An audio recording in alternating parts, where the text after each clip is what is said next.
E aí, pessoal, a gente vai começar aqui mais um episódio do SuporteCast. Quem fala aqui é Rafael Braga, seu host. Estou aqui com o meu co-host, Francisco Barsi. E aí, Chico, conta pra gente qual é o tema do episódio de hoje. Pois é, um tema muito interessante. Como ganhar dinheiro com transmissão automática. Uhul! E a pessoa que vai falar tem bagagem para isso. Vão achar que eu tô rico, hein?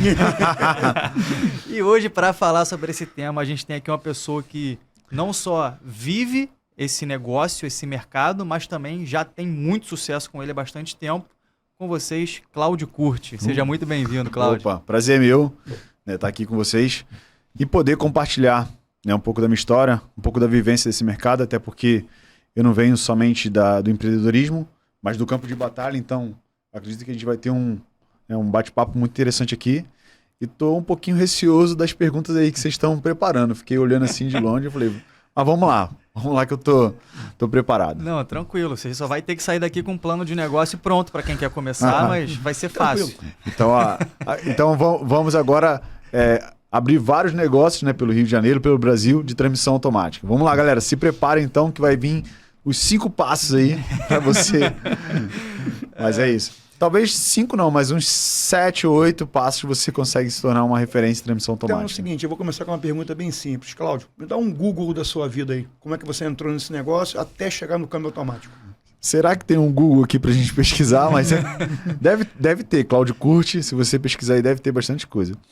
Bom, a transmissão automática, ela, na verdade, ela foi um olhar peculiar que eu tive numa comparação do mercado. Por exemplo, eu já trabalho com o mercado de reparação automotiva há mais de 26 anos. Os cabelos brancos ainda não saíram, mas já tem muito tempo. O que acontece? Na transição entre carburador e injeção eletrônica, eu vi várias oficinas sucumbindo e várias oficinas sendo altamente lucrativas, vários profissionais sendo bem-sucedidos. Profissionais mesmo, especialistas. Tinha os mecânicos ali tentando mexer com injeção eletrônica, se dando mal.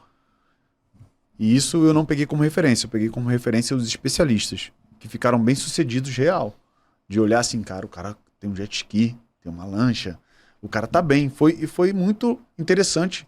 Foi realmente um divisor de águas para quem entendeu a mudança do mercado de forma antecipada. E aí eu tive uma oportunidade, né, já com a mecânica convencional ali, de ter, né, o contato com alguns veículos de transmissão automática. E eu falei, isso aqui não tem como dar errado. Pela sensação de condução, pela sensação de motorista, fazer uma viagem com aquele carro. E eu falei, isso aqui não tem mais volta. Mesmo sendo ali na época ali aproximadamente dos anos 2000 ali, que o câmbio automático estava, vamos dizer assim, ele ainda estava crescente ainda, não era nada exponencial. Então eu olhei e falei assim, é uma oportunidade de eu entrar nesse ramo e tá ali sozinho, né? Porque na injeção eletrônica eu já era bem sucedido, porém já tinha muita concorrência naquela época. Uhum. Então eu falei assim, vou me dedicar um pouco a esse segmento de transmissão automática e vou acompanhando essa evolução. E foi realmente essa tomada de decisão de olhar assim, buscar um oceano azul para você trabalhar, que me colocou como referência na transmissão automática. Porque enquanto as pessoas hoje estão procurando entrar para a transmissão automática, imagina, estou há 17 anos. Uhum. Muita bagagem. Muita bagagem. Então, assim, enquanto as pessoas não sabiam o que fazer com a transmissão automática, eu já era especialista. Então, isso aí foi a porta de entrada para mim, foi a tomada de decisão para poder realmente me destacar das oficinas comuns.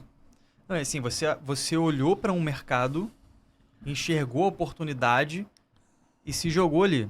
E aí, assim, você teve algum momento que você lembra que você parou e olhou e falou assim, cara, agora eu acho que eu acertei. Isso aqui realmente vai ser o futuro do meu negócio aqui. Eu achei onde eu tinha que estar.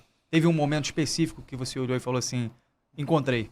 Desde do momento que eu consegui visualizar a diferença de potencial financeiro, até hoje, toda vez isso é uma tecla, né, que a gente está sempre olhando para ver se tem algum outro segmento que é tão exponencial. Não tem. Porque imagina só, uma revisão convencional, se ela ficar em torno de R$500, uma injeção, alguma coisa bem simples, né? Você vai comparar com o reparo da transmissão automática, que gira em torno ali de 5, 10 mil reais, é uma diferença brutal no ticket médio por veículo. Ah, Cláudio, mas aí eu faço vários carros e eu tenho esse resultado também, com uma coisa que não é tão especializada, com uma coisa que não é tão complexa. Beleza. Só que você tem que ter, para ter esses 5 mil, você teria que ter 10 carros, você teria que ter 10 profissionais, 10 vagas, enquanto só tem um carro, um cliente só que, quanto menos pessoas, menos dor de cabeça, né? Então você consegue ter realmente um potencial lucrativo, uma margem muito maior e menos dor de cabeça. Então, o tempo todo, desde o início, eu vi que ali era realmente o acerto. Eu tinha lá, no começo, 8 carros fazendo revisão comum e um carro de transmissão automática. Eu falava, cara, é muita diferença. É brutal, né, a margem de lucro. Então, isso é uma conversa que a gente tem com recorrência até internamente, né, Chico? Sobre essa diferença entre você alavancar quantidade de cliente ou alavancar ticket médio. Né? Se você pensar numa estrutura que já existe lá, uma oficina, por exemplo. Se o cara conseguir aumentar, ele atende lá, não sei, talvez 30 clientes por mês. Se ele aumentar isso para 33 clientes, aumentou ali 10%, ele vai ter um impacto. Legal, cresceu ali o faturamento, ticket médio vezes 3. Agora, se ele consegue alavancar o ticket médio e olhar para isso, ele não só aumenta o faturamento, mas está otimizando o tempo dele, né? E conseguindo provavelmente botar uma margem para dentro da oficina dele muito maior. sim. Porque ele está conseguindo ter uma estrutura menor, né? Sem escalar a estrutura, mas aumentando o faturamento ali. Né? O resultado é exponencial. Exatamente. Então, vamos lá. Eu consegui diminuir o número da equipe, o número de vagas, o meu tempo aplicado Perfeito. e o valor agregado ali do lucro muito maior. Agora uma pergunta aqui que eu não tenho sua expertise como mecânico. Você falou que o ticket médio do veículo aumenta exponencialmente. Mas o tempo que o veículo fica ocupando uma vaga na sua oficina, em relação ao carro que faz uma revisão simples, isso impacta no seu custo ou porque tem esse aumento violento do ticket, compensa? Porque uma reparação de um câmbio não é igual a uma injeção. O carro entra de manhã, olha lá, 3 horas está pronto uma injeção. Eu acho que um câmbio deve ficar um dia ou mais dias ocupando uma vaga no seu estabelecimento. Explica pra gente aí essa conta aí. Então, olhando para essa conta do tempo, você tem uma equivalência. Porque para fazer 5 carros, eu vou levar ali, né, uns 3, 4 dias. E para fazer a transmissão, uns 3, 4, 5 dias, até 7 dias. Mas aí, em comparação, você tem a diminuição de mão de obra, né, de volume de profissional, você tem a questão de menos espaço e, realmente, o problema de ter o cliente, né, muitos clientes ali envolvidos, o fluxo de movimento sempre gera mais custos, né? Quanto mais carro, mais custo para você poder realmente agregar o valor.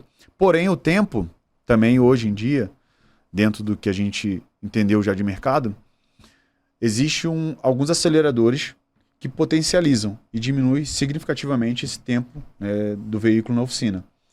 Lógico que não dá para ser algo que você não vai criar uma estratégia, que você não tem que investir. Tem que investir em conhecimento, em estrutura para que você reduza esse tempo de forma significativa. Mas realmente vamos dizer assim, é uma grande barreira para ser superada, é o tempo do carro na oficina.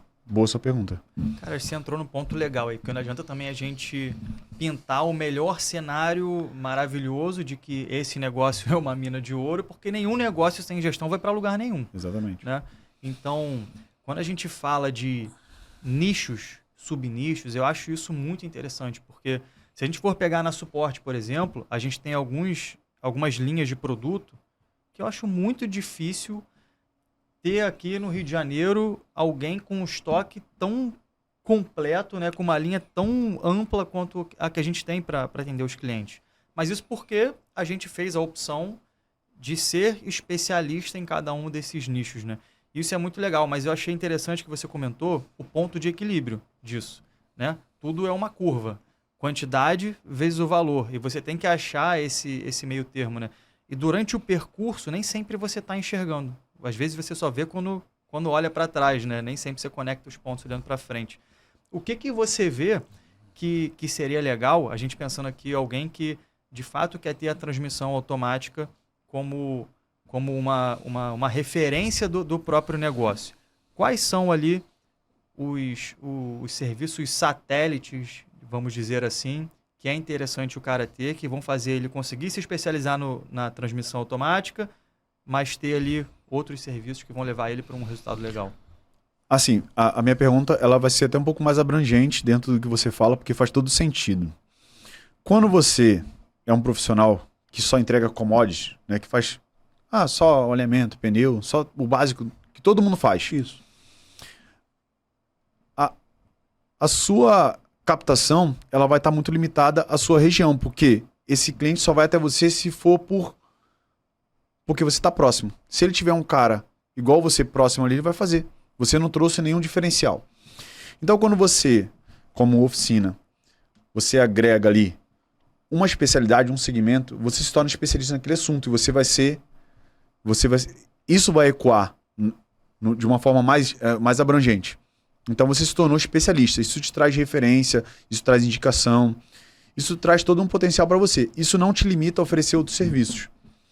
Mas quando eu falo de ser especialista em transmissão automática, do cara entrar para transmissão automática, não é só uma questão dele aumentar o ticket médio, dele se tornar especialista naquele segmento. É porque a transmissão automática é algo muito real, muito palpável, que ele acaba igual o carburador. Ele não migrou para injeção, ficou de fora. E a onda, ela é sempre assim. Tu tá embaixo dela. Ou você surfa ela, ou ela vai te dar um caixote. Então, assim, a opção de não entrar para transmissão automática, ela é perigosa demais. Então, agora, se você se torna um especialista, não te impede. Hoje eu ofereço vários serviços e sabe que eu compro bastante outras peças na suporte que são de outros sistemas do veículo. Por quê? Eu agrego isso.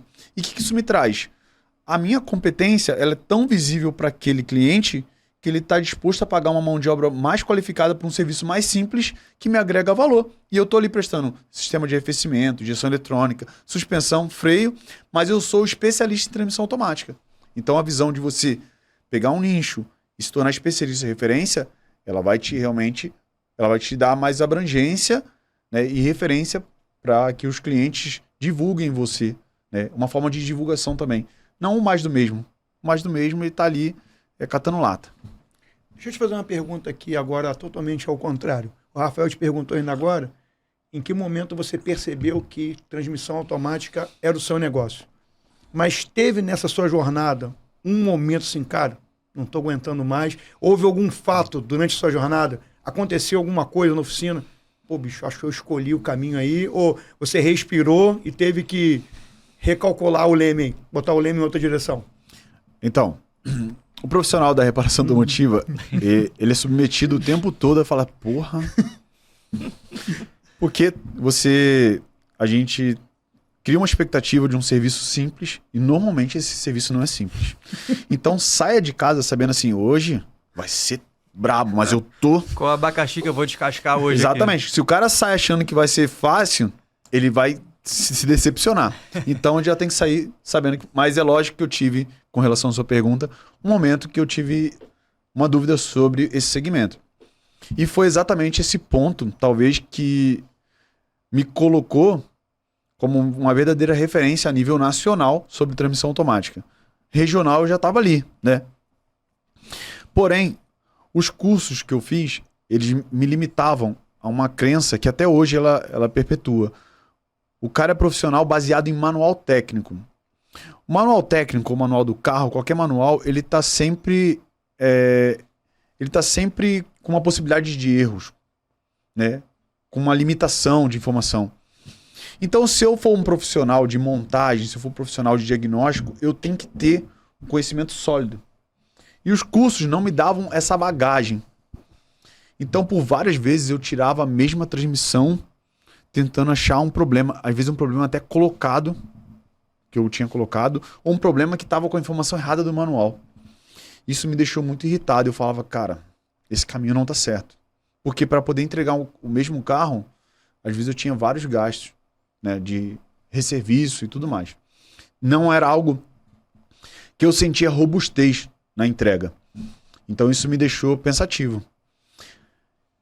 Nesse período mesmo, eu falei assim, esse processo, porque tudo que eu faço, eu gosto de validar.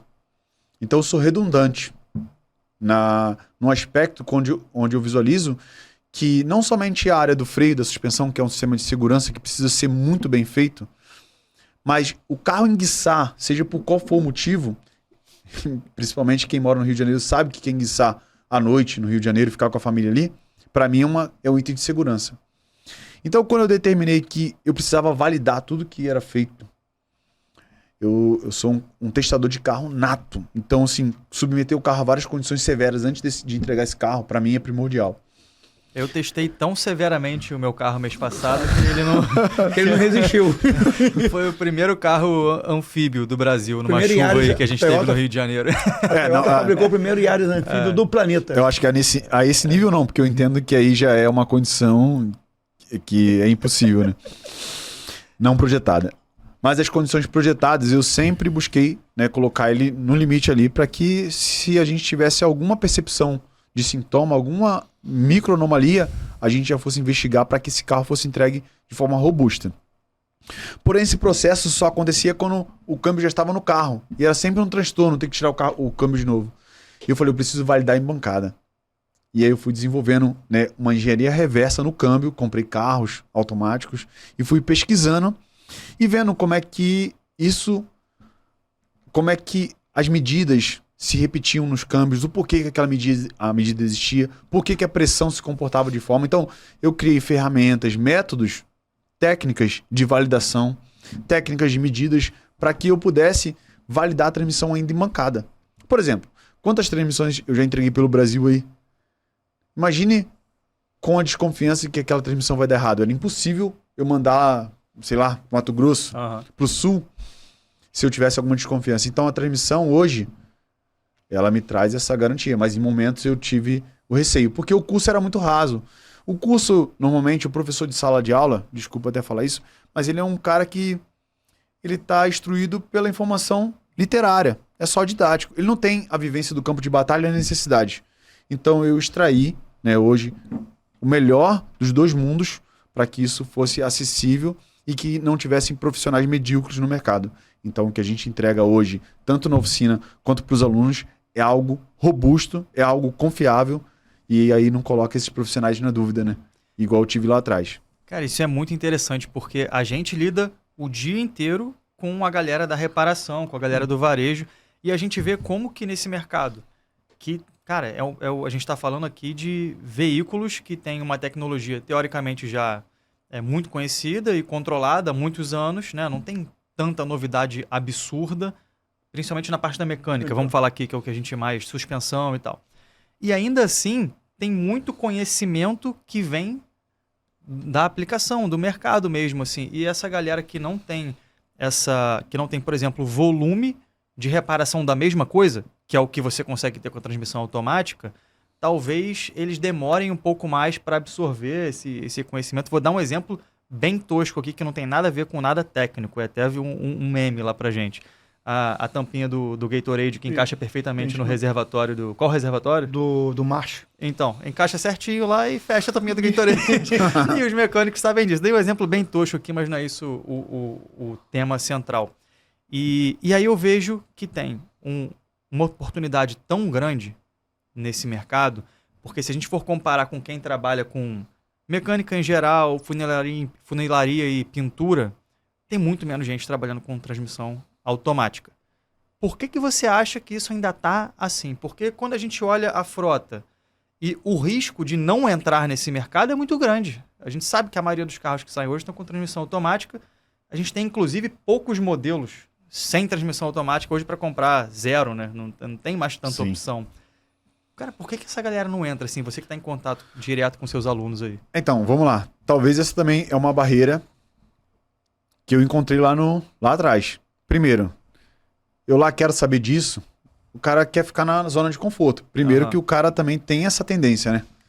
Ele foi culturalmente, ele está envolvido no processo ali daquele ganha-pão, do pagamento de boleto diário. Então ele fica muito comprimido a conseguir olhar para um outro lado. Então ele não vê saída porque ele realmente ele não busca saída. Então tem esse critério aí. É uma tendência de várias profissões. Mas também existe um lado de vamos dizer assim, de gourmetizar essa profissão, esse segmento, e também de colocar, né, uma dificuldade muito grande, uma barreira muito grande para as pessoas entrarem. Então, lá no começo, então, tu pegava um profissional e você estava querendo olhar o que ele estava fazendo, era impossível, o cara se fechava. Aham. Talvez o laboratório ele foi mais desenvolvido para esconder a informação do que para realmente ser um ambiente, vamos dizer assim, um ambiente adequado. Então, essa percepção que a gente tinha de que era algo muito complexo, que era muito difícil de se obter informação, ela vem se arrastando. Né? Culturalmente o cara fala, pô, vou pegar esse não, isso é BO. Principalmente que ele olha a referência, que tem várias pessoas que fizeram um cursinho superficial mesmo. Eu falo porque eu tenho alunos que fizeram vários cursos e vêm falando sobre a diferença do que é um curso de alguém que está entregando a realidade e o resultado para solucionar o problema de um curso superficial. Então ele olha o quê? O mercado faz o câmbio 10 vezes, 5 vezes para poder dar certo. Ele vai entrar nessa? Não vai. Então essa barreira de que é complexo, de que não vai dar certo, ela é uma barreira totalmente viva. Então ela vem se arrastando, porque muitas pessoas foram construindo querendo segurar a informação, né? Isso é uma característica de muitos profissionais técnicos, que eles querem segurar a informação para que eles sejam o detentor da solução. Então isso ocorreu lá atrás e veio se estendendo. Hoje os grandes profissionais, né, eles estão consumindo o resultado do serviço deles, mas eles não estão passando informação. Eu estou aqui passando informação porque realmente é algo que já veio, igual eu já até conversei contigo no bastidor, que é algo que veio nascendo em mim. Por osmose, eu já tinha a tendência de ajudar as pessoas, isso veio fazendo. Para mim hoje, se eu parasse de passar informação hoje e fosse cuidar da oficina só, eu estaria fazendo um desserviço à sociedade aí, ao invés de estar colocando profissionais realmente capacitados e deixando eles à mercê de um mercado que é extremamente superficial. Então, minha visão hoje é que o profissional tem receio achando que é complexo. Cara, isso que você falou da parte colaborativa, na verdade não colaborativa, né, do mercado, encaixa muito com o que a gente vê em autopeças também. A gente, por esse contato que a gente tem, a gente vê que a galera é muito fechada. Tem medo de falar que faz alguma coisa do jeito X ou Y, porque o concorrente vai copiar e tal. E na verdade, cara, quando você abre e colabora, o que acontece é o contrário. Você vai crescer, porque tem até aquela máxima que o professor fala, né, que aprende ensinando, que é muito verdade. A gente, no ano passado, fez pela Suporte a nossa primeira imersão de gestão para negócios do mercado automotivo. E ali a gente abriu o que a gente faz de verdade. A gente ensinou o que a gente faz de gestão para as lojas de autopeça, para oficinas que estavam lá também, tinha grandes redes lá com a gente. Só que a gente não vê isso acontecer muito com outras... A gente conhece muitos... Tem redes de varejo aqui no Rio que poderiam ensinar tranquilamente gestão. Óbvio que pode não ser o interesse da estrutura do negócio, tudo bem. Mas eu digo é que tem, de fato, uma parede nas pessoas. Elas não querem compartilhar. Você percebe muito isso também, né? Muito, assim. O Cláudio está colocando é o seguinte: existe um ecossistema aí. Então é o seguinte: é muito maior do que eu, do que o Cláudio, do que o Rafael, do que o mercado. Se você ajuda esse ecossistema a ficar melhor, seu negócio prospera. Exatamente. Não tem o que você fazer. Assim, isso sai do seu controle. Quem quiser controlar, quem quiser ter esse controle, na boa, eu vou falar uma palavra forte, é idiota. Tá se fechando, né? Tá se fechando, sim. Quando você melhora alguém, o mercado melhora,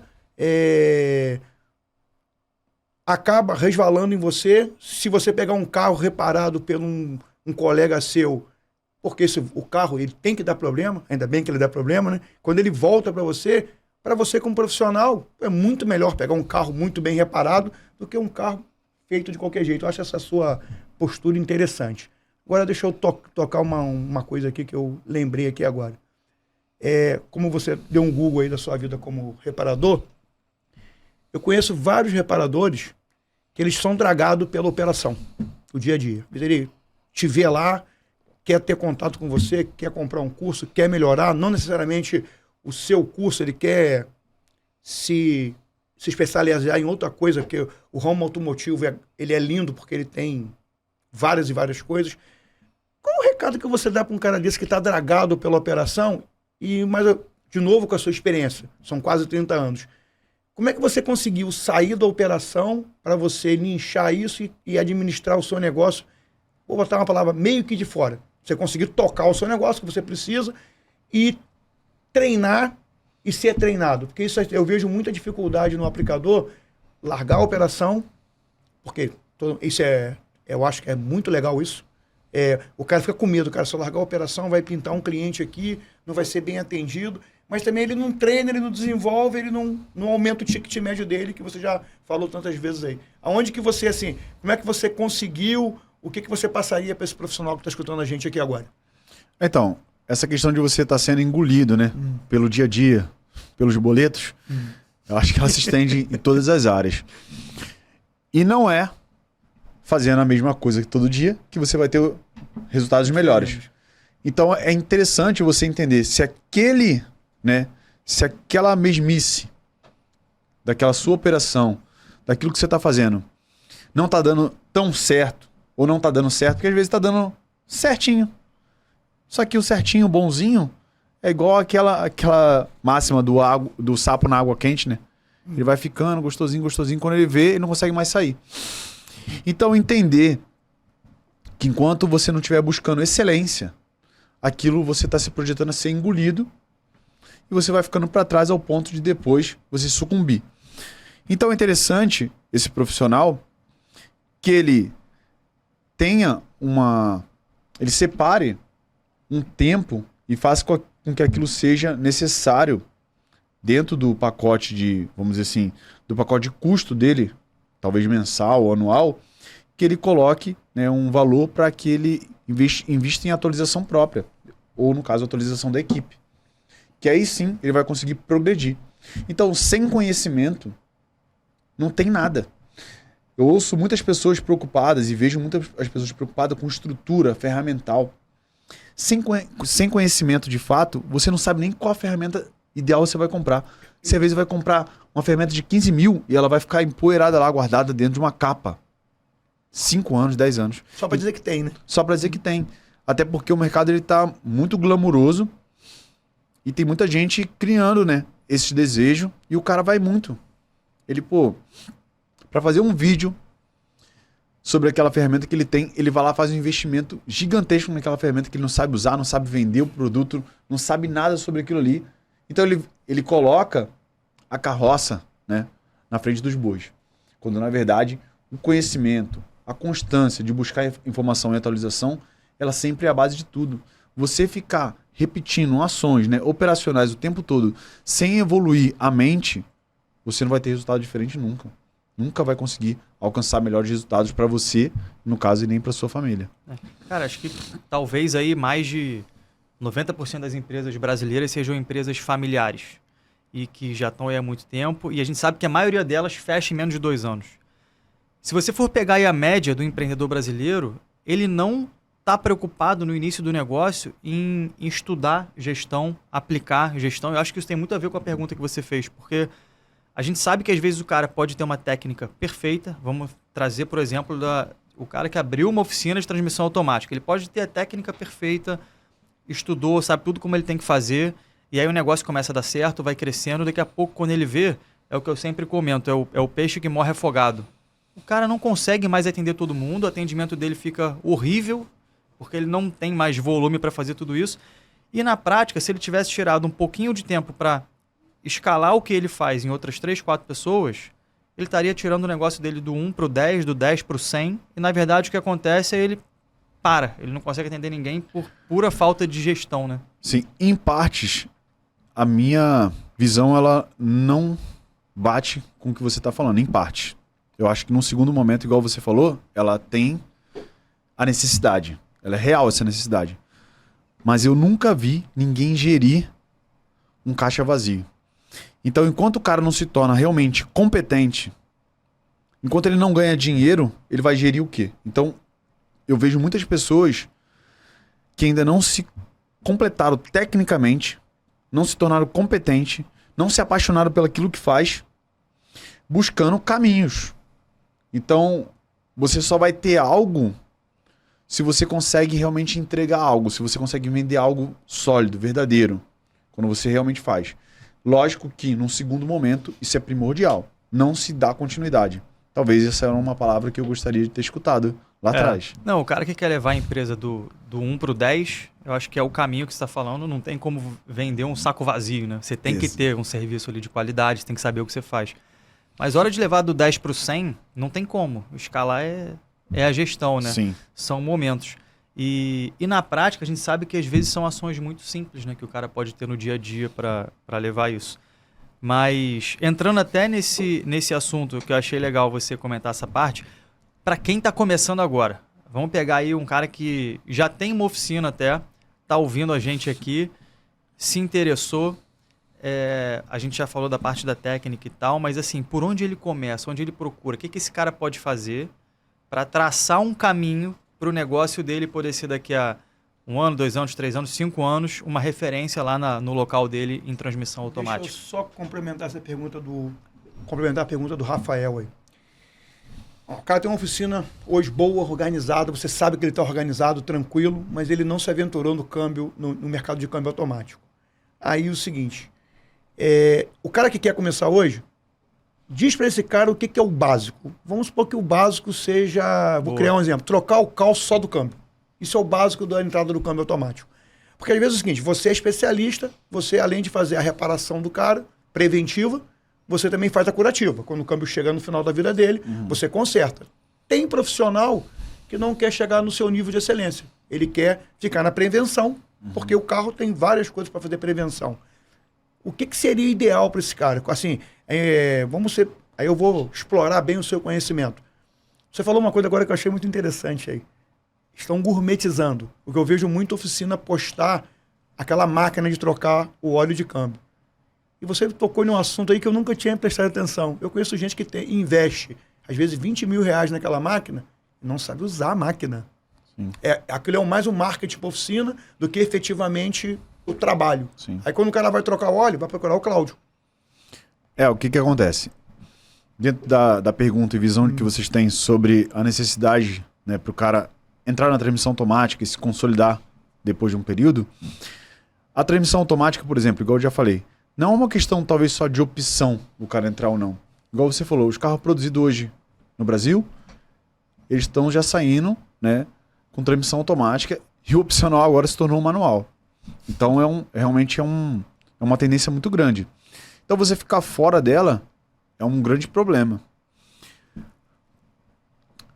A transmissão automática, quando você presta manutenção preventiva dela, que no caso seria basicamente a troca do fluido da transmissão automática, lógico que tem, né, outras coisas que estão envolvidas nessa manutenção, mas ela também é capaz de agregar serviços, porque você trouxe um cara que está buscando conforto, que está preocupado com o veículo. Então você está com uma porta de entrada de um cliente potencial. Então, trabalhar com transmissão automática, mesmo que seja inicialmente com a manutenção preventiva, ela vai gerar uma porta de entrada muito potencial para a oficina. Porém, é importante que você tenha realmente um entendimento de fato para que você não tenha só uma máquina e faça isso de forma medíocre.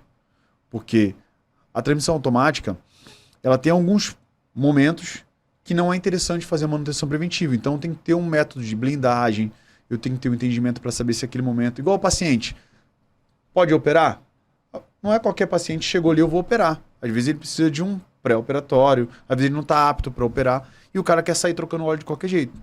Então vamos imaginar, você fez 10 trocas de fluido da transmissão automática, pegou um carro desse, abraçou a causa do cliente sem um método de blindagem, você perdeu todo aquele lucro porque você abraçou um prejuízo. Então não é algo para você entrar loucamente de cabeça ou porque alguém gourmetizou aquilo ali e trouxe aquela visão. Até porque tem uma entrega técnica da máquina que ensina a troca de fluido. Mas, desculpem aos operadores e entregadores de máquina aí, realmente é algo medíocre aquele procedimento de chacoalha ali do óleo. Se não for algo realmente, né, vamos dizer assim, estruturado, o profissional ele fica à mercê de uma informação muito razoável e se ele se basear nisso, ele não vai conseguir fazer uma venda, né, efetiva, ele não vai conseguir agregar serviços a essa manutenção preventiva. Então, ele, em vez de estar trazendo uma solução e agregando valor, ele está trazendo problemas.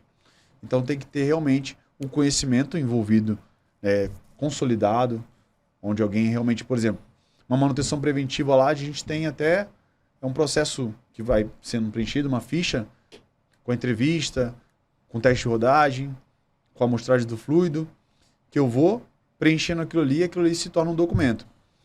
E esses procedimentos, eles são tão já alinhados quando eu faço, se eu faço a entrevista primeiro, se eu faço o diagnóstico com o scanner primeiro, ele já é tão alinhado o que é mais adequado fazer primeiro, que ele se torna produtivo. Por exemplo, se eu faço ali, ó, o cliente chegou, eu vou tirar uma amostra do fluido dele. Tem gente que já tira o bujão e arreia o óleo do carro. Tu imagina, eu arreiei o óleo do carro, o carro tinha um sintoma. Se eu colocar o óleo de volta daquele carro, porque eu achei muita sujeira, achei que não estava adequado, eu pulei etapas importantes para saber se o carro tinha um sintoma ou não. Então, só de eu arrear o óleo daquele carro numa quantidade significativa, eu gerei uma intervenção no carro do cliente. E às vezes o cara mal intencionado, um cara que nem tinha percepção do sintoma, a partir de agora, ele tem a percepção do sintoma, o problema já se torna do mecânico. Então imagina, só por falta da sequência de procedimentos... Processo correto, né? Porque você, em vez de começar com uma entrevista, começar com um diagnóstico, você foi direto para a intervenção, você abraçou um problema, que era do cliente, que era uma venda e se tornou teu. Então, esse cuidado de ter o conhecimento, a sequência de etapas, ter procedimentos para poder executar uma manutenção preventiva, ele é importante demais para que o cara tenha sucesso e resultado. Ele tem que saber exatamente o que está fazendo.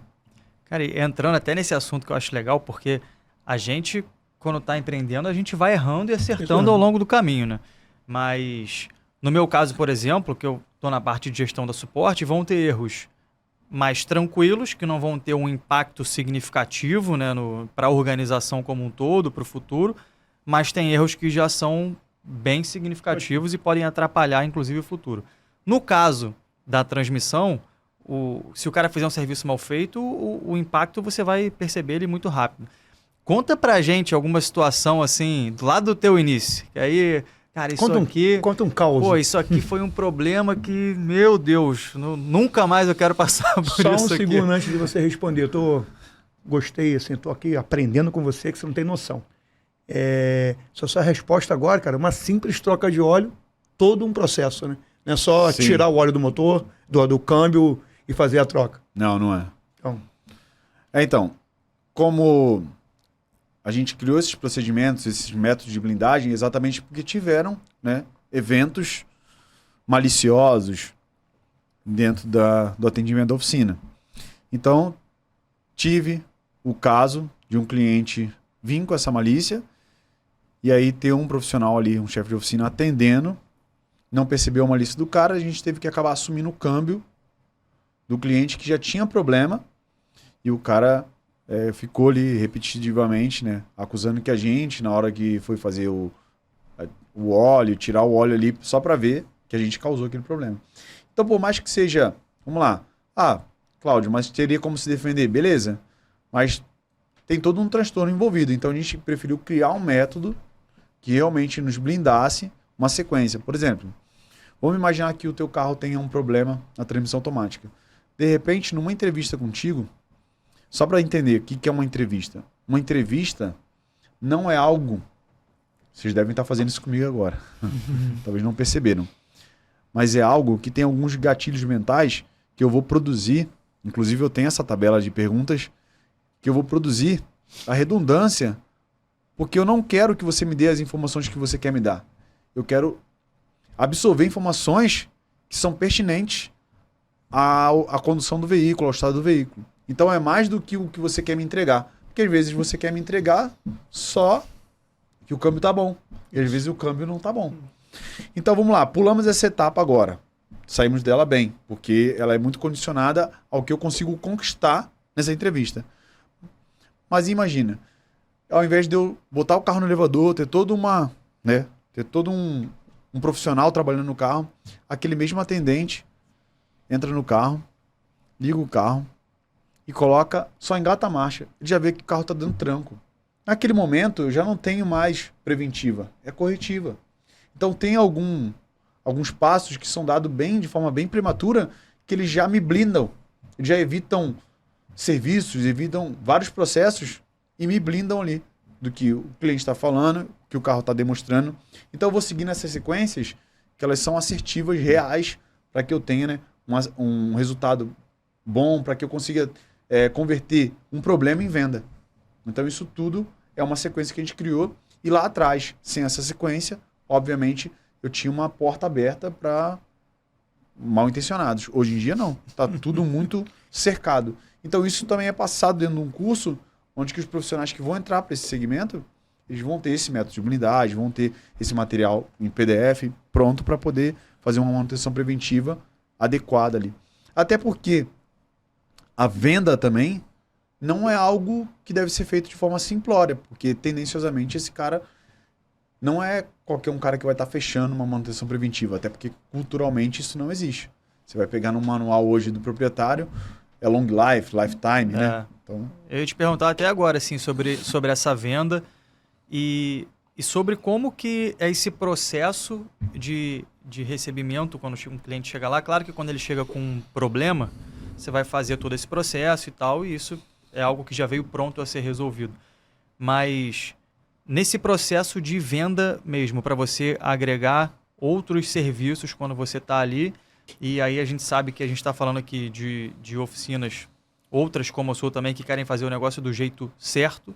Qual seria uma forma interessante de abordar que você vê ali que dentro do seu negócio costuma funcionar quando chega um carro novo aí, para a gente ajudar quem está ouvindo aí como oficina hoje? Então, a abordagem, tem que ver se essa abordagem, ela partiu de você, porque o que é mais seguro? Você vender a troca de fluido ou o cliente querer comprar ela? O que você acha que é mais seguro? Me responde aí. É o cliente te procurar, né?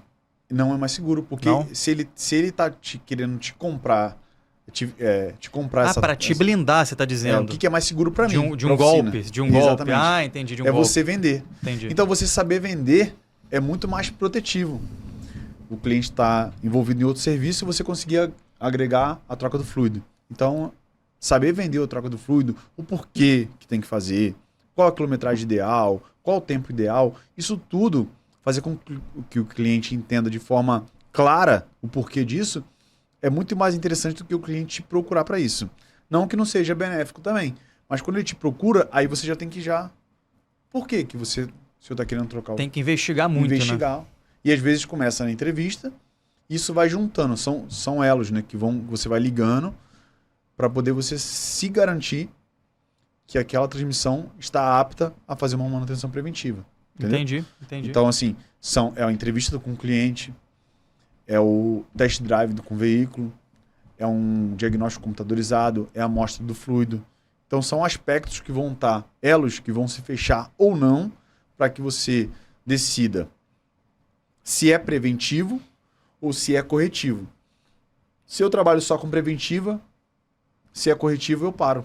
Parei ali. Se eu trabalho com preventiva e corretiva, se for preventivo, eu paro e vendo o serviço de correção. Agora, Cláudio, uma pergunta aqui. A gente tem, nosso público é autopeça e oficina mecânica, profissional de reparação, mas também a gente está atingindo um público que é leigo, que é o dono do carro. O cara, ele sabe colocar lá, abastecer o carro, botar em drive e dirigir. Com a sua autoridade no assunto que você tem muito, dá um tempo médio de quilometragem, assim, não precisa dar exato, assim, qual seria a quilometragem ideal para essa pessoa fazer a troca do fluido? E uma coisa que aí é a falta do meu conhecimento que eu vou te perguntar. Não sei se é fácil você explicar isso. A diferença por câmbio automático, CVT e o automatizado. São duas perguntas. Primeiro, uma quilometragem média. Lógico que tem carros que já vem no manual a quilometragem. Carros que são trazidos do México, a maioria não tem. Acho que a long life é a vida inteira. E a gente sabe que isso aí não é. Até eu vi um vídeo seu uma vez você falando, é até quando o câmbio durar, mas o câmbio dura até quando, né? Ninguém sabe. Então, assim, uma ideia de quilometragem média, que isso é interessante para o dono do carro. E se você consegue elencar, você tem uma capacidade absurda de transmitir o que você conhece, a diferença desses três câmbios. Isso causa, por leigo, para a pessoa que está comprando um carro automático, um câmbio CVT, que eu acho que é o que mais sai hoje, e esse famigerado automatizado que todo mundo tem medo. É interessante a pergunta. Eu gosto da pergunta da diferença entre o câmbio automático e automatizado, porque na verdade eu tive que estudar muito para entender, porque por mais que eu tenha conceito de CVT e sequencial da transmissão convencional, os dois são automáticos. O que é o automatizado? O automatizado é aquele câmbio que tem garfo, engrenagem e embreagem para poder trocar as marchas. Por que eu considero ele automatizado? É como se eu tivesse um portão ali na minha casa, que eu abro ele manualmente e de repente eu vou aplicar uma motorização, um controle remoto nele. Então, é um portão ali já convencional, com toda a estrutura que a gente conhece, só que eu motorizei ele, beleza? E coloquei ele automático ali. Por quê? Esse convencional já de acoplamento de engrenagens com a embreagem, eu preciso de 3 momentos. Presta atenção. Quando eu estou com a marcha engatada, a primeira, por exemplo, eu preciso debrear, então tirar da marcha que está acoplada, 2 momentos.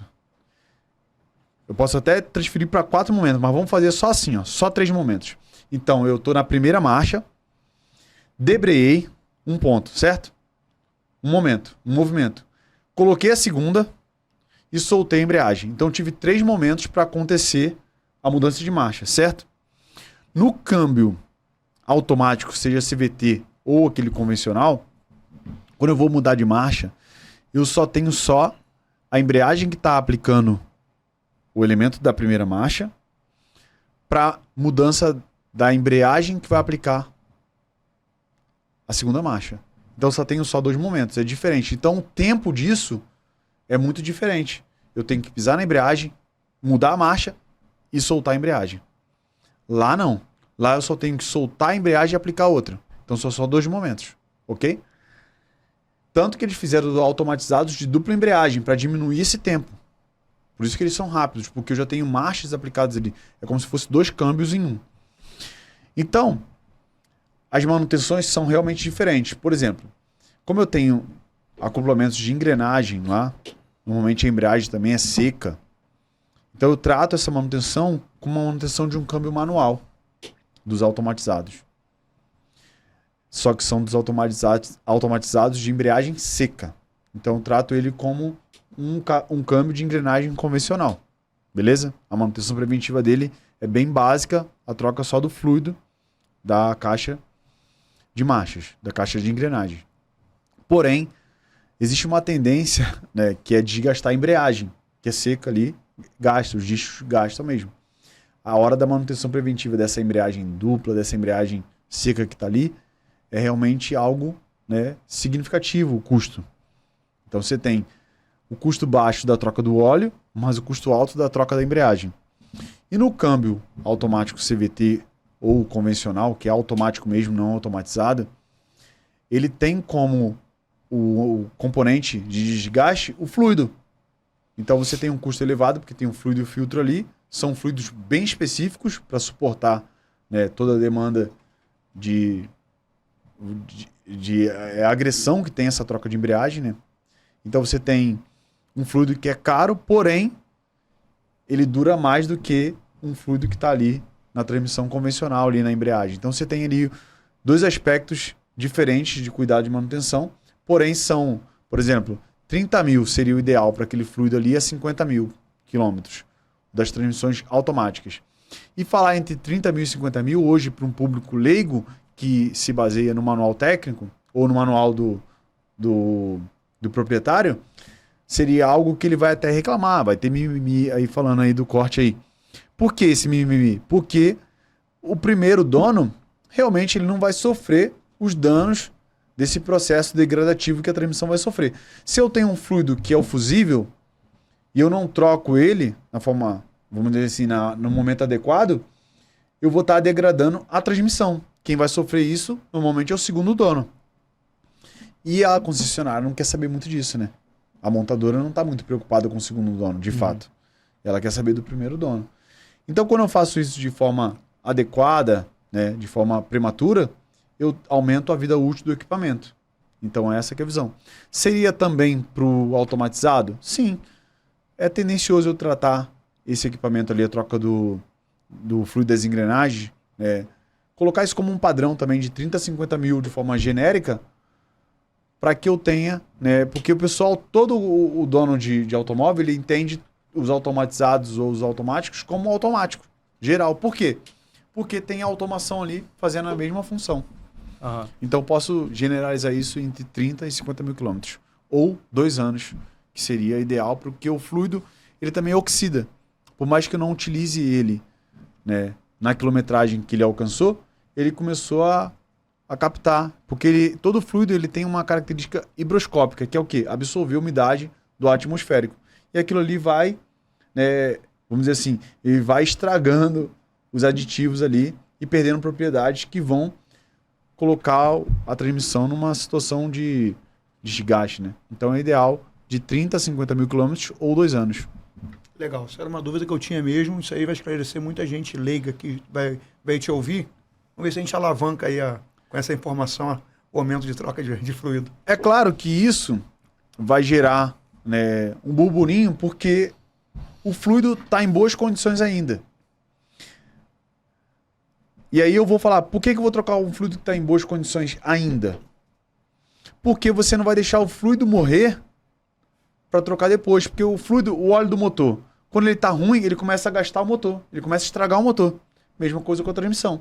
Eu troco o óleo do motor quando ele ainda está bom, para aumentar a vida útil do motor. E eu troco o fluido da transmissão automática também enquanto ele ainda está bom, para poder realmente ter uma vida prolongada. Então a questão é essa. É uma opção tua não trocar? Mas entendendo que você está sacrificando o equipamento. Perfeito. E assim, a gente entrou você falou tanta coisa técnica, e aí eu estava pensando aqui no cara que está precisando de mão de obra para a oficina dele, para mexer nesse tipo de produto, de carro. E aí a gente pensa o seguinte, a gente fala muito, até no primeiro episódio, a gente falou de equipe de vendas, sobre treinamento de equipe de vendas, o que você precisa, como captar essas pessoas. A gente conversou muito também no outro episódio com a Simone sobre formação de time, como manter as pessoas e tal. E aí eu fico pensando, já é difícil contratar para funções menos técnicas. Cara, e contratar alguém para trabalhar na oficina, como mecânico de uma oficina de câmbio automático? Como que é o caminho, assim, como que você faz isso hoje na sua oficina? Então, olhando que o mercado ele tem as informações muito superficiais, é muito diquinha. Então, realmente, é difícil você encontrar um profissional pronto, com características profissionais, talvez até com um comportamento ali sobre posicionamento de fato que aquela profissão dele pode agregar na vida dele realmente benefícios reais, trazer exponencial de melhora financeira real. Então, o profissional está sempre achando que ele só vai ter o financeiro competente, o financeiro alcançável se ele for dono, se ele estiver em outra profissão. Então, o primeiro ponto aí é realmente trazer esse cara para uma realidade, olhar para qual é a realidade que a gente tem hoje do mercado, e a gente está tendo que realmente colocar ele, ensinar para ele, para que ele realmente tenha ali as características que a gente procura no profissional, porque realmente o mercado ele não está produzindo esse profissional ainda. Até por isso existe o curso, para que ele tenha. Hoje eu dou preferência para quem tem o meu curso, para quem faz. É lógico que isso não está fechado e nem aberto só para isso. Mas você já sabe que ele já está em outro nível de consciência ali sobre tudo, né? Exatamente, ele já está em outro nível de consciência de postura, de como é que ele lida com o equipamento, qual o nível de critério. Ele tem que ser meticuloso. Hoje o automóvel, eu não lido mais ele com uma reta. Então ele tem que ser meticuloso para que ele tenha resultados. Porque não existe produtividade sem assertividade. Então esse é um ponto ali. E a gente busca construir esses profissionais para que a gente mesmo tenha ali a parceria com eles. Então, valorizar esse cara. Retenção de talento. Hoje em dia, dentro desse nível técnico, é muito difícil eu pegar esse cara pronto e reter ele. Na verdade, eu preciso construir ele e tendenciosamente ele vai buscar realmente ter a sua... Porque a barreira de entrada para se abrir uma oficina hoje é muito, muito baixa. Até o cara perceber que aquilo é um negócio. Então, quando ele abre uma portinha, para ele é muito baixo aquilo ali. Mas quando ele vê que ele vai começar a gerar custos, aí ele percebe que o o negócio é mais embaixo. Mas então a gente hoje é formador de talentos. Isso também, para o mercado entender, que o profissional hoje, ele precisa entender que é uma oportunidade gigantesca ele realmente se tornar um especialista, principalmente na transmissão automática, que ele pode ter um salário significativo a nível do dono, a mais do que o dono, porque realmente isso é uma escassez, né? No mercado é ter profissionais competentes em segmentos como transmissão automática, como eletrônica embarcada. Então é uma oportunidade de negócio muito grande, que às vezes o mercado não percebe. Ele quer ser ali, vamos dizer assim, amador e está buscando um ótimo salário. Isso não vai acontecer. E também não vai acontecer do cara ser um especialista e aceitar um salário baixo. Não acontece. Então, é para os dois. Tanto para o profissional que quer, né, trabalhar numa empresa e ganhar bom salário, ele precisa ser competente, ele precisa ser meticuloso, ele precisa ser realmente um cara estudado. E para o dono da empresa, não adianta ele querer contratar um profissional meticuloso, um profissional estudado, que você não dê chances para ele, você não alimente ele com conteúdo, não alimente ele com atualização e também não dê um bom salário para ele, que esse cara não vai se manter na oficina, você não vai reter ele jamais. Esse é um ponto interessante a gente falar para qualquer cargo e qualquer função de qualquer empresa, né, cara? Sim. Eu acho que muitas vezes a gente esquece que todo mundo que está ali dentro do negócio tem também o seu... Eu uso essa palavra que às vezes é mal interpretada, mas é muito verdade. Cada um tem o seu próprio egoísmo. Todo mundo tem a sua vida para olhar, tem a sua vida para tocar e tem suas aspirações para crescer e tudo mais. Então, se você não criar um ambiente propício para a pessoa crescer, e aí seja profissionalmente, na parte técnica da profissão e tudo, financeiramente também isso tem que acontecer. É junto. Se o seu ambiente de empresa não proporcionar isso, cara, você não tem como trazer nem as pessoas preparadas e pagar bem a elas, porque você não está seguindo por esse caminho, e nem trazer alguém que vai ficar com você tempo suficiente para você formar. Porque senão você não vai criar um ambiente propício para a pessoa querer ficar com você e crescer junto, né? Então, isso é um problema, acho que muito generalizado em diversos mercados, sim, mas no nosso a gente pode falar porque a gente está perto, a gente vê o dia a dia, e muitos dos nossos clientes a gente vê que a equipe troca o tempo inteiro. É difícil, às vezes o cara tá com um balconista que liga pra gente para fazer pedido, daqui a pouco é outro, aí daqui a pouco esse cara ficou um tempo, começou a ir bem, começou a ganhar bem, e saiu assim que pôde, porque ele estava ali só enquanto precisava, porque o ambiente não estava legal. Então isso é muito comum, né, Chico? Muito, muito, muito, muito. Assim, voltando a falar nisso aí, formação de pessoal, de novo, eu não quero sair do foco de como você falou uma coisa agora, de novo, que eu vou levar para o lado técnico. Eletrônica embarcada. Cada vez os carros estão ficando mais equipados. Então é o seguinte, nós temos aí dois grandes ramos, né? O câmbio, que ele por si só, para ele ter uma manutenção preventiva, você tem que ter uma sequência. Eu estou batendo muito na preventiva, que eu acho que é a porta de entrada dos profissionais que estão ouvindo a gente aí. Se for curativa, ele pode parar e encaminhar até para um profissional amigo dele que tem essa competência. Mas o que a gente percebe hoje é o seguinte, é muita eletrônica embarcada, é muita central, é muita coisa. Assim... O investimento disso em equipamento, em scanner, e vai para aí afora, atualização, isso é uma coisa hoje factível ou está saindo um pouco do controle desse profissional? E como é que você vê isso? Assim, qual é a sua preocupação? Assim, cada vez o carro com mais eletrônica embarcada, você já tem carro híbrido no mercado, já tem carro elétrico entrando, que deve ter muita eletrônica embarcada para gerenciar. Carro híbrido eu não sou mecânico, sou só vendedor de peças. Eu fico imaginando o que gerencia, o motor elétrico, a bateria, os dois, com certeza é uma eletrônica embarcada que está fazendo isso. Você acha que isso vai sair da mão?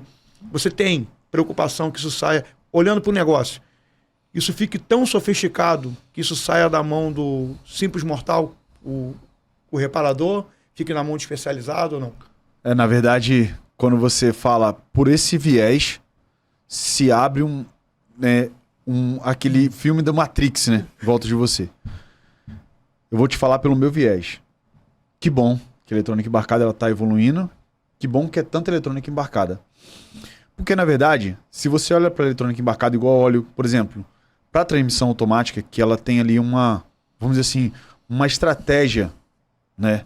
E talvez a estratégia de funcionamento, a estratégia de proteção, seja realmente o foco a se aprender. Igual a eletrônica embarcada. Quando eu olho para a transmissão automática, eu olho para a estratégia de funcionamento dela, e eu olho para a eletrônica embarcada de uma forma muito mais simples.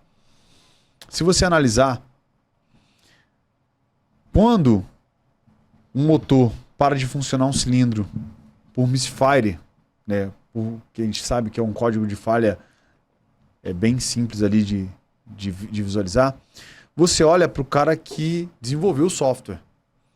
E ele desenvolveu de uma forma muito simples. Ele estava preocupado em proteger o projeto. Então ele criou uma limitação ali, criou um código de falha, criou uma estratégia de falha para que o projeto não venha a quebrar. E quebrar em garantia.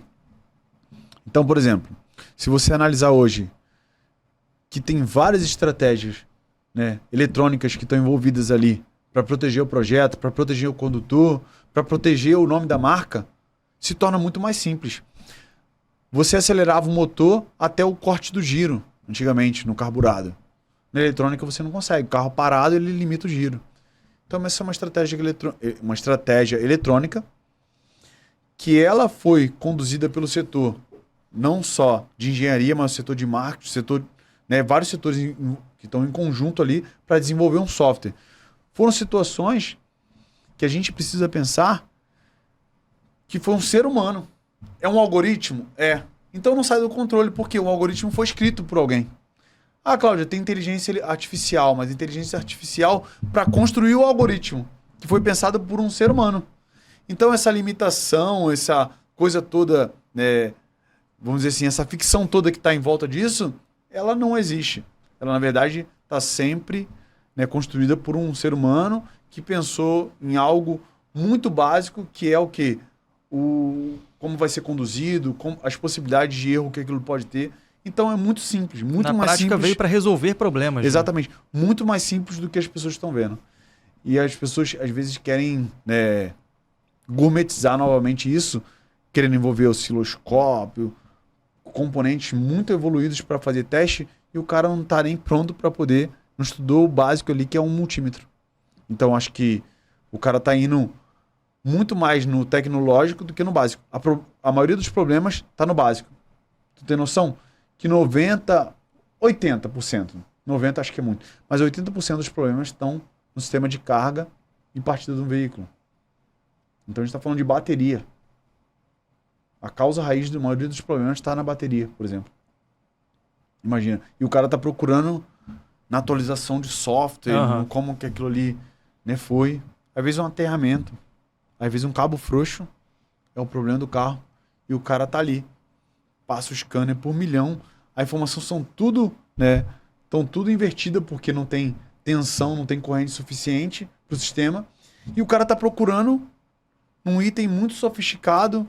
Em algo que seria um conhecimento de base, né? Nada que uma chave 10 não resolveria. Nada que uma chave 10 ali não resolveria. Então o cara, às vezes, tá pulando muita etapa em vez de vir em procedimentos básicos. E equipamentos básicos também. A gente está falando tanto de gourmetizarem o setor que daqui a pouco a gente vai ver pelo Brasil cambioneria do Zé, vai ter alguma coisa assim. Tipo isso. Cara, esse seu depoimento aí foi sensacional, porque assim, às vezes o mecânico procura uma coisa, ele quer achar um fio de cabelo em um ovo, né? Exatamente. E não tem. É o básico. Uma bateria frouxa em um carro desse causa defeitos absurdos, então. Então, quer ver? Uma coisa que eu costumo fazer. Eu olho a coerência do problema. Faz sentido nenhum esse problema. Então, se ele não faz sentido nenhum, colocar esse defeito, ou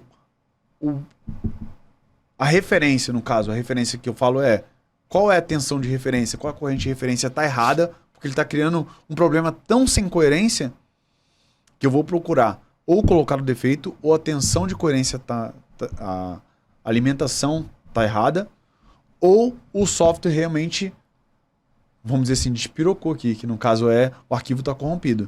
Então eu vou por esses pontos aí, que são muito básicos na eletrônica embarcada. Por quê? A eletrônica embarcada nada mais é que um algoritmo escrito para poder responder a coerências de funcionamento, coerências de proteção. Então quando o cara enxerga isso de forma muito clara, fica muito na mão dele. Entendeu? Muito, muito legal esse depoimento seu. Adorei, cara. Muito legal mesmo. Legal. E, galera, a gente está se encaminhando aqui pro final do nosso episódio. E, cara, o mais legal é que deu para aprender muito sobre o negócio. Deu para aprender um pouco do que é a sua visão sobre esse mercado. Eu acho que a galera que está assistindo a gente consegue ter um norte legal aí do que é esse universo, né? Porque a gente sabe que nem todo mundo se aventura hoje em dia aí. E seguindo para esse final aí, assim, o que se você olhasse para o início da sua oficina, lá na Oficina 3000, no dia 1, se você pudesse chegar na porta lá, você de hoje, chegar, ó, não faz isso aqui assim não, faz isso aqui. Qual dica você ia dar para você Você pra você mesmo, você olhou o Cláudio dia de 1, hoje Cláudio, e Cláudio do dia 1. você não faz isso.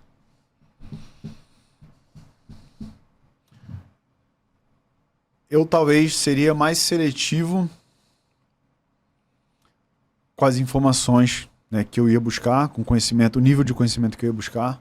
Eu teria sido mais seletivo, porque talvez uma informação muito rasa ou uma informação errada, ela te prejudica mais do que a falta de informação. Talvez isso aí, talvez tenha sido uma tecla que eu fiquei batendo, eu dando um murro em ponta de faca durante muito tempo. Não vou dizer que eu tive professores ruins, não é isso. Mas talvez apoiar todo o jogo numa informação muito rasa foi um problema e um sucesso, porque eu tive que cavar a informação. Então, talvez, eu não sei dizer se isso... Porque o dar murro em ponta de faca na oficina foi o que me fez ser a referência de instrutor no Brasil hoje, que eu sou. Você construiu muito conhecimento, né? Exatamente, tive que construir o conhecimento. Mas ele também me fez... Ele me sangrou um pouquinho de saúde, né? Sangrou a nível de tempo. Então, talvez seja isso. A nível de negócio e ter mão de obra mais qualificada, talvez eu teria tido um pouco mais de seletividade também às pessoas que iam estar junto comigo nessa caminhada. Perfeito. Talvez esse é um ponto também. A seletividade de pessoas que realmente quisessem algo com o mesmo propósito que eu queria, também me fizeram... me cansaram também, sabe? Uhum. Mas também me fizeram também ter mais expertise, né? Acho que é uma faca de dois gumes, né? É uma espada de dois lados. Elas me atrapalham e me fazem crescer, sabe? Você tá no paradoxo da volta da viagem no tempo, né? Se você não aprendeu e quis voltar para te ensinar, isso nunca teria acontecido. Exatamente. É porque, assim, talvez isso hoje eu consiga ter a fórmula pronta para poder ajudar outras pessoas e entregar para outras pessoas. Mas também ela me trouxe ali, né, a nível de empreendedorismo, um delay de tempo que eu poderia estar, né, anos-luz à frente. Hoje em dia, o caminho certo, o conhecimento certo, ele impacta diretamente a velocidade do seu crescimento, né? Exatamente. É muito isso. Hoje eu tenho na mão para poder dar para as pessoas, mas se eu não tivesse pessoas que me frearam, informações que foram ali muito rasas, eu já teria um sucesso mais rápido, mais lá atrás do que hoje. Sim. Mas também me fizeram, vamos dizer assim, desenhar o caminho correto ali, o caminho mais rápido para isso. Por isso que eu falo até do diagnóstico estratégico. Esse diagnóstico estratégico, acho que ele pode ser uma visão universal para várias áreas, tanto da gestão quanto para o profissional, né, para poder selecionar melhor os profissionais, para tudo. As pessoas estão muito preocupadas com a ferramenta que eu vou ter, a técnica que eu tenho. Reportar o problema que eu tive, tentar enquadrar naquele problema, isso é um erro muito comum que a gente tem em todas as áreas. Então vou dar um exemplo da transmissão automática. Quando você é estratégico, o que é ser estratégico? É saber como funciona aquilo ali na íntegra, saber como aquilo funciona.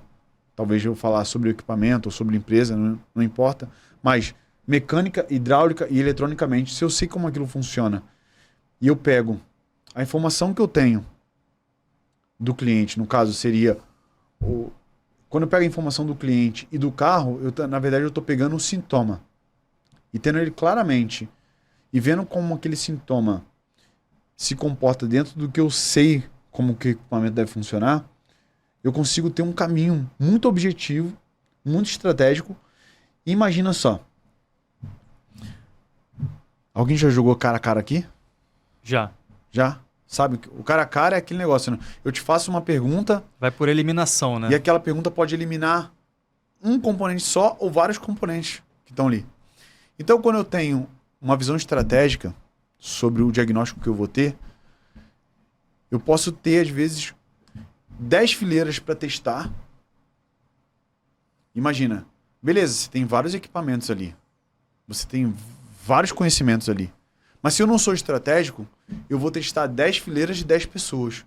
Ou uma fileira de 10 pessoas. Então, se eu for estratégico no que eu vou fazer o diagnóstico, eu elimino essas 9 fileiras e eu vou ser muito mais rápido, mais conclusivo, mais assertivo se eu conseguir estrategicamente eliminar os fatores que não estão envolvidos nesse problema. Então, ser estratégico hoje, para mim, é o ponto mais alto para tudo que eu vou fazer. É realmente ter essa eliminação do que não faz parte daquele contexto, né?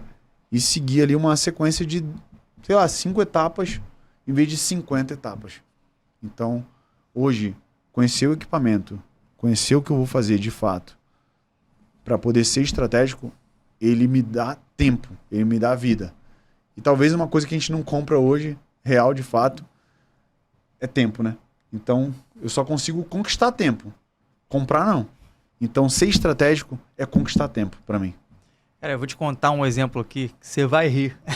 Mas, quando eu tô no restaurante com Paola, ela é a pessoa mais indecisa do mundo. E aí você vai no restaurante que tem 50, 60 opções no cardápio. Aí começa aquela confusão. Hoje em dia, que eu tô vacinado já, vamos por eliminação aí. O que você não pediria?